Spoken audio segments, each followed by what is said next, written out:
bar za 3 meseca i 100. dan pozovete svoje prijatelje, braću, uopšte naše saborce, da tih dana budemo nešto brojniji i time pokažemo i poštovanje prema sebi samima.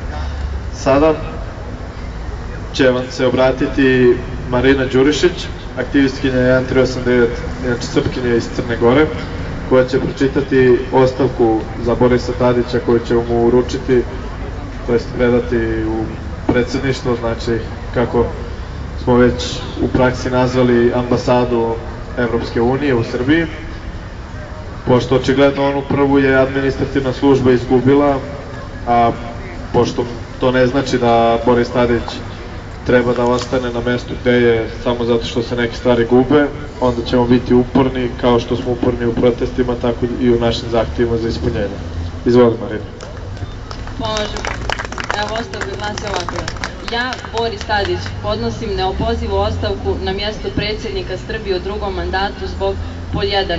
neovlašćenog potpisivanja sporazuma o stabilizaciji i pridruživanju Evropskoj uniji u momentu kada je Evropska unija donijela odluku da pošalje misiju EULEX po odbačenom Ahtisarijevom planu i tako okupira Kosovo i Metohiju.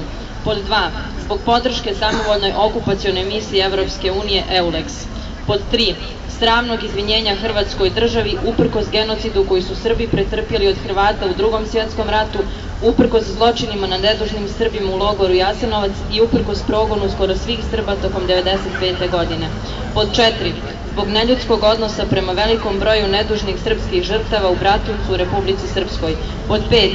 zbog degradiranja vojske Srbije, dovođenja u žalosno stanje i stavljanja u podređen položaj prema NATO paktu, kao i zbog plana o ulasku Srbije u NATO pakt. Pod 6. zbog hapšenja i izručenja Radovana Karadžića Haškom tribunalu i ponižavajućeg odnosa prema Haškom tribunalu. Pod 7. zbog smrti Ranka Panića od povreda zadobijenih na mitingu protiv hapšenja Radovana Karadžića, zašto sam ja najodgovorniji.